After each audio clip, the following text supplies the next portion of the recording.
We welcome you to the April edition of Eye on the Storm, our monthly look at what goes on in terms of the University of Rio Grande's athletic programs. I'm Randy Payton, the Sports Information Director, joined as always by our Athletic Director, Jeff Lanham. And we, Jeff, now approach the end of our spring sports season and getting ready for conference tournament time. And we always talk about how busy we are. Well, now we're reaching that build up to the end of the 16-17 school year, and some exciting things going on. Well, I mean, Randy, you look at, we've got one more week of classes, and I guess you can say the old saying, time flies when you're having fun. So it is. It just seems like we were here not long ago, getting started this school year, and now we're getting ready to wrap things up. Got a lot of stuff going on. I guess before we look at what's going on spring-wise, we kind of turn things back to the world of basketball a little bit. I know something that's near and dear to your heart, the Bevo Francis Award, which kind of got started by our good buddy John McCarthy with smallcollegebasketball.com.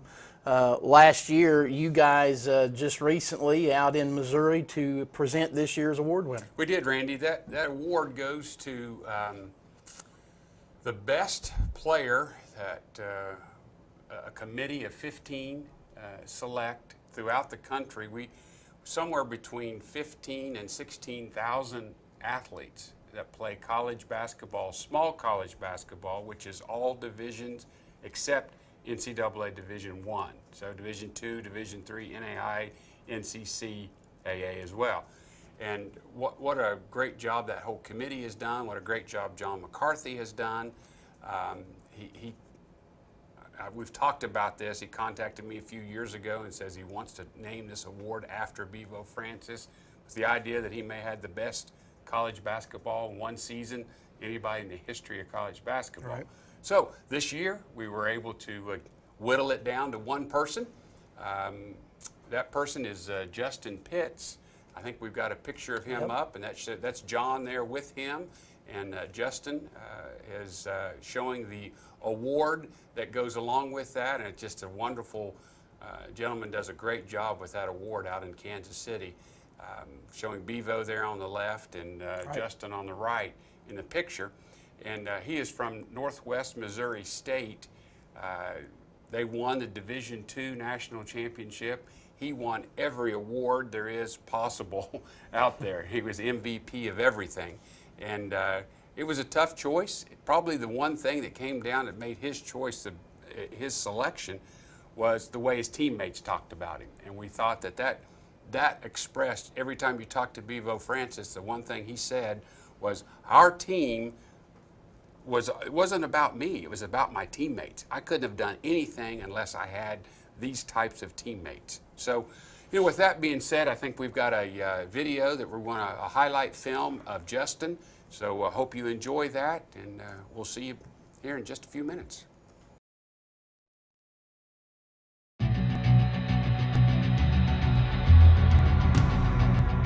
On behalf of Small College Basketball and the Bevo Francis Award Committee, and in partnership with the University of Rio Grande and Sherwood Folks Insurance, we now present Justin Pitts, the 2017 Bevo Francis Award. Justin Pitts is a 5'9" junior that led Northwest Missouri State to a magical season, finishing with a 35-1 record and culminating by winning the NCAA Division II National Championship. Pitts averaged 20.9 points, 5.1 assists, 3.5 rebounds, and led the team with 53 steals. He shot over 49% from the field and over 85% from the free throw line. Remarkably, he played 1,267 minutes as the team's primary ball handler and only had 56 turnovers for the entire season.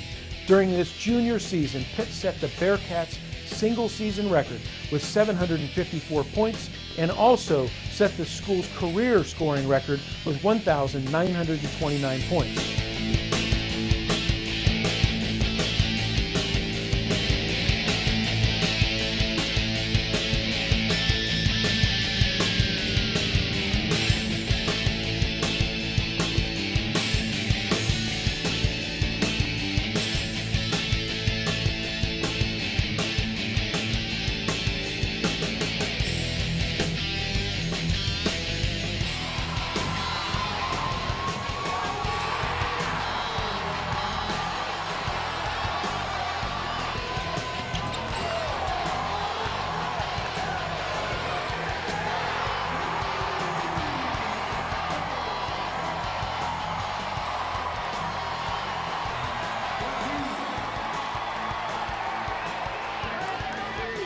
Along the way, Justin won almost all possible awards, including the MIAA Player of the Year, the MIAA Tournament's Most Outstanding Player, the Region Player of the Year, the Regional Tournament's Most Outstanding Player, the Elite Eight's Most Outstanding Player, and ultimately was named the NCAA Division II National Player of the Year by both Basketball Times and the NABC, and is the 2017 Small College Basketball Bevo Francis Award winner.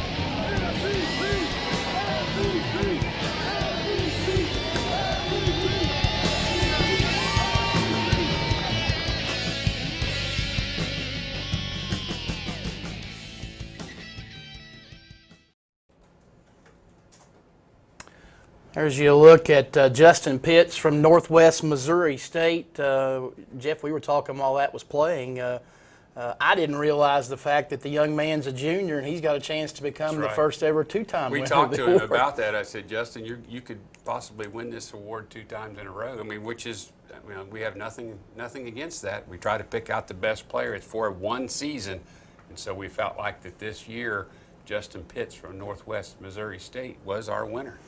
Well, the second annual Bevo Francis Award, and again, Rio Grande proud to be a part of that, and John McCarthy and all the hard work that he does. Those folks at smallcollegebasketball.com are to be commended. We turn our attention now to things Rio here for spring sports, and we start with a pretty successful softball team right now, 39-7. They have already clinched the River States Conference championship.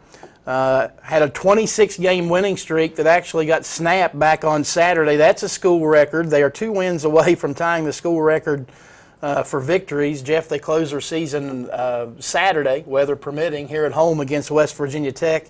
It's senior day. There are a lot of young ladies that are going to be honored, I think 8 or 9, and Chris Hammond in his second year, his veteran club has flat out got the job done. It has, and they knew going in. I mean, they were picked to win the conference, so they kind of had a target on their back, and they've performed very well. And not only in our conference, but we've talked about this before, how their conference out of non-conference schedule, the strength of it, where they've competed against top 10 teams and have beat top 10 teams. So they're currently number 19 in the country, which again I think is the highest that's 25 well. Top 25 poll that we've had as well, and they're two wins away from tying the record, which they did last year, and so had a very successful year, and he's looking forward to getting started in tournament play. I think we've got a couple of photos of some key performers there. You see Kelsey Conkey, who right now leads the River States Conference in wins.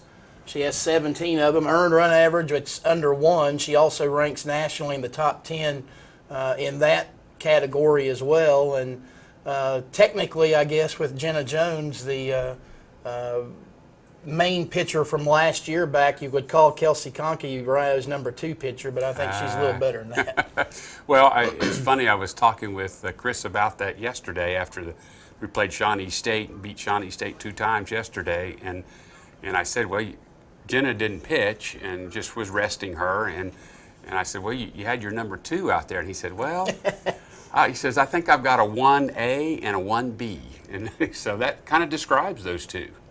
The other young lady that we had a photo of is Carly Skis, who leads the conference in home runs batted in. I think she ranks 9th nationally in terms of home runs. She has 13 of them as they head into play this weekend, and she's just a sophomore. So we talked about all the veteran players that Chris Hammond has, but Carly right there is one of the youngsters that's going to be back still for another couple of years, who has an outstanding start to her career. That's right, and yeah, we are. I think we graduated. I think it's 9 is our number. It's not. They're not all varsity players and not all starters, but still, it's 9 people who have been around for 4 years, and there is some youth that's there. Definitely sophomores and freshmen involved with that. So I think. He's excited about the recruiting. He's excited about the people he's got coming in, and it's good to see those bats. I think our team is at 26 think we've hit 26 home runs. We're not sure. We're actually looking to see if that is a team Right. record here at Rio Grande. They will get their conference tournament play. We mentioned they play West Virginia Tech this weekend here at home. It's scheduled for Saturday. It might be moved around because of some wet weather that's in the forecast. But next week they'll head to Vienna, West Virginia for the River States Conference tournament. That's where you'll see the all-conference team name, players of the year, freshmen of the year. Rio's got a legitimate chance to clean up a lot of awards when they finally get around to the voting. It is, and I think the idea that, they've clinched it, a weekend prior to the final weekend, which is a good. I mean, you want to do that, clinch that opening round bid to the national tournament, and you want to go into that national tournament on a win. You don't want to lose in the tournament. It could affect your seeding and all that going into those with those 4 teams. And speaking of the national tournament, those sites for the 10 opening round mini tournaments, I guess you would call them, regionals, Right. if you will, announced. And I know that you and I are hoping that Rio ends up in one that down in Bowling Green, Yeah, Kentucky. well, Campbellsville University is hosting that through the Mid-South League. That's where the Mid-South plays their home or their tournament down there in Bowling Green. We haven't played Campbellsville. The other close ones are Lindsey Wilson and Davenport. Lindsey Wilson in Kentucky, Davenport in Michigan. We've played both of those teams. So normally they don't try to match you up in a tournament with somebody you've played in the season. We were scheduled to play Campbellsville and got rained out. So yeah, that would be good. I think our fans would be able to go down and be involved with it. It's just it's not a bad trip down there. Well, Rio's been sent to, South Carolina and Alabama the last 2 Correct. years. So we may be headed south again. But they're 39-7 as they head into play this weekend against West Virginia Tech. Baseball also having a pretty good year, 29-17-1 after splitting a doubleheader with the University of Pikeville yesterday. They're a game and a half behind the league leader, Point Park, a half a game behind second place, Indiana Southeast. Rio on the road this weekend to play Asbury Friday and Saturday. Again, they're trying to dodge the raindrops as well. Baseball's had a good year too, and I think given the fact that a guy like Zach Harvey, who was one of their top pitchers, who's been out with an injury or at least limited because of an injury. Dylan Shockley's been gone all year. There's your starting catcher. The fact that they've won 29 games and are in the hunt, I think, is a tip of the hat to head coach Brad Warren. It is, and we've always said that Brad has those guys ready to play during tournament time, and that's what he's done. I mean, they played Pikeville yesterday, split with Pikeville, but Pikeville just swept Lindsey Wilson at Lindsey Wilson over the weekend, so they were playing very well. And for us to get in there and get a split with them, it was a positive. Brad wasn't very happy with the split, but I think it's a positive going into this. They've got a win against Asbury, and who knows what's going to happen this last weekend. I mean, a couple, crazy things happen in a baseball game, and you just don't know how it's going to end up here on Sunday. People might ask, how are they a game and a half back? It's kind of an odd situation. Since last we were on this program, played up at Ohio Christian, and the final game of that series, we ran out of daylight, and the game ended in a tie. That's right. Something you don't see very often in baseball. I know Coach Warnemont was hoping that the possibility of going back up there and determining a winner, given the fact that Rio is in the hunt for one of the top spots in the River States Conference, but I guess that's not happening. Not going to happen. Ohio Christian doesn't have a whole lot of desire to do that. Well, and they both have. They've got their finals going on this week. We have our finals going on next week. They have graduation on Saturday. So there's a lot of things that are going into this. We are actually bylaws in baseball in our league does address a tie. And so we've kind of went back to that, and it counts as a game both ways. A game as a win, and half game as a win, half game as a loss. So that's how we get the half. And it's kind of funny because it could come down to that tie to break either second place, first place, or third. One of those three. I guess we could go 1 through 4 this weekend. Well, they will get into River State's conference tournament play after concluding the regular season this weekend. They will be at the VA Memorial Stadium beginning on May the 5th, I guess the 5th through the 9th, up at VA Memorial Stadium in Chillicothe. And we know, based on what we've seen out of Coach Warnemont's teams in recent years, they've been pretty good come tournament time. They have, and this is a field where a facility where they're familiar with. I don't think they've played there this year, but in 2 years ago, we played all of our home games there because our field was being renovated, and we played all of our home games there. So at least we've got some.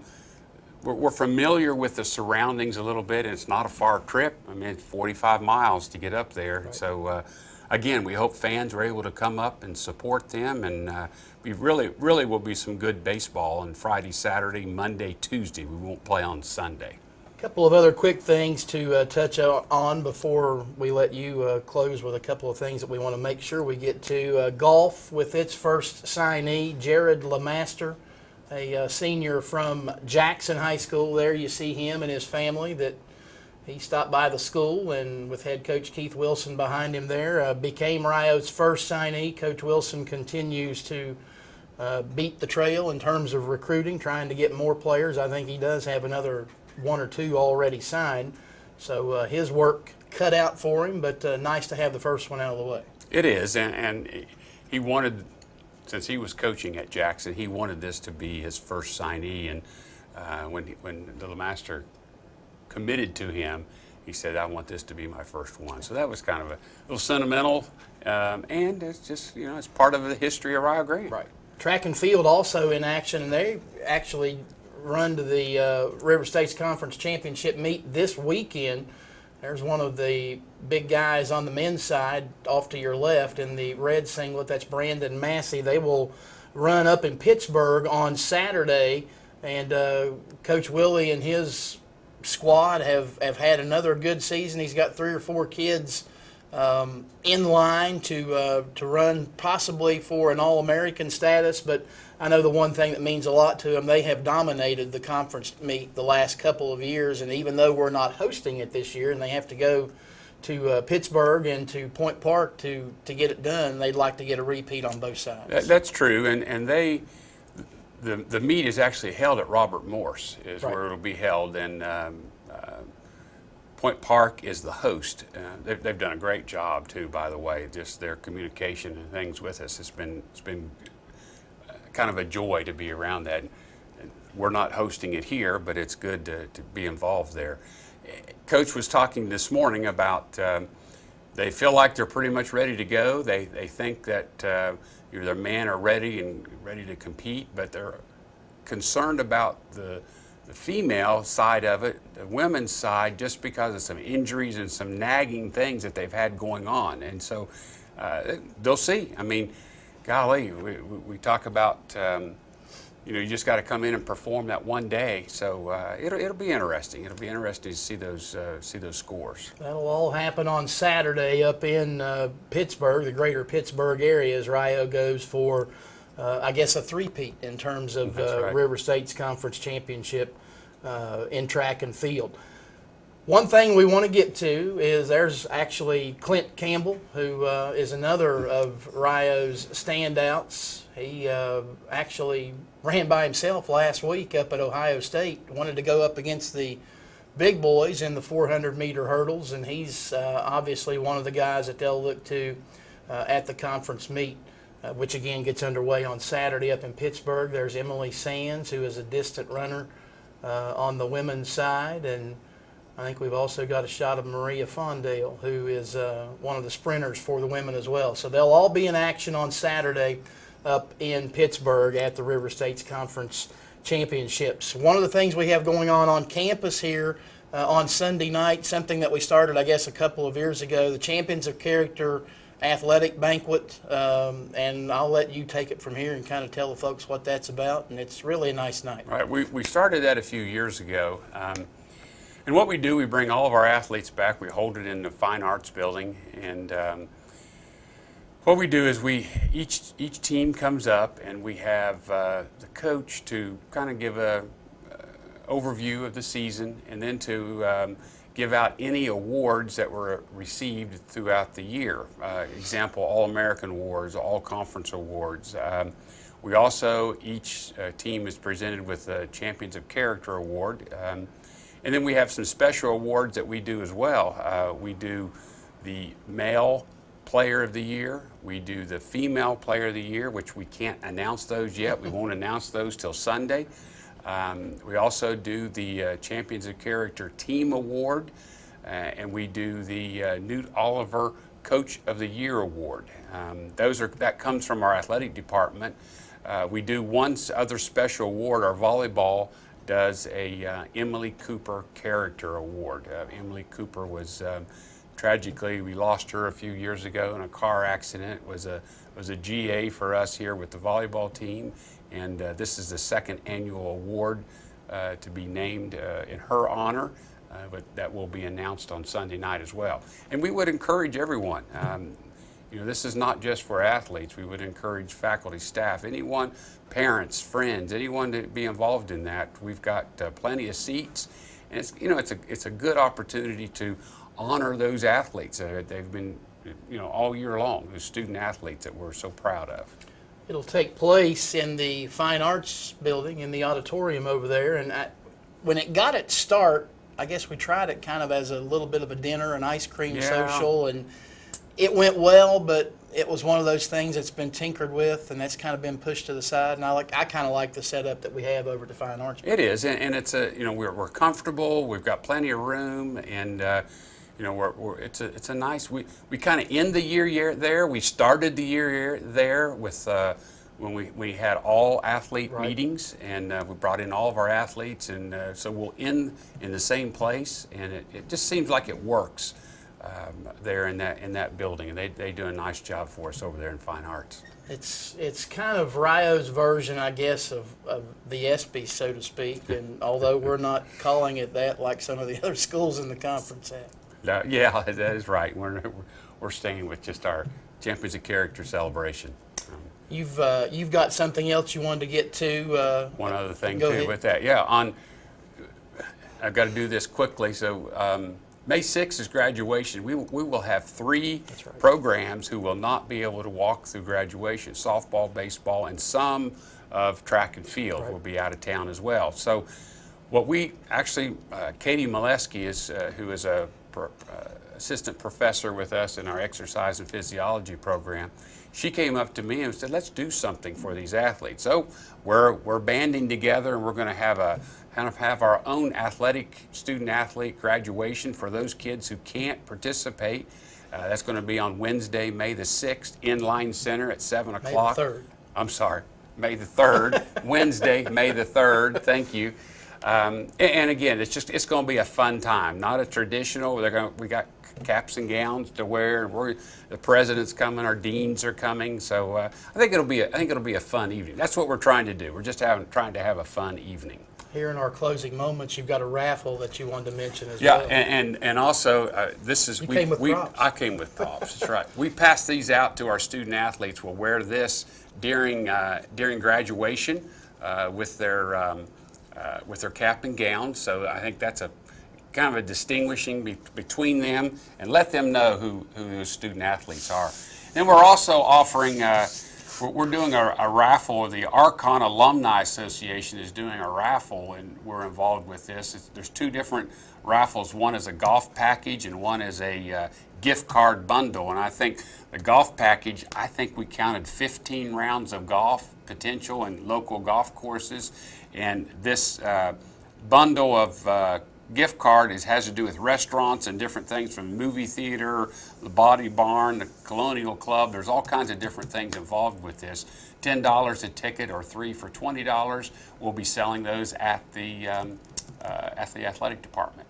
Call Jeff. He'll have all the information. We've got for all you. the info. That's right. And with that, we are out of time for our April edition of Eye on the Storm. We invite you to come back on the 4th Wednesday of the month of May, and we'll recap everything that has concluded with our spring sports season. For Jeff, Randy Payton saying so long. We'll see you next time on Eye of the Storm.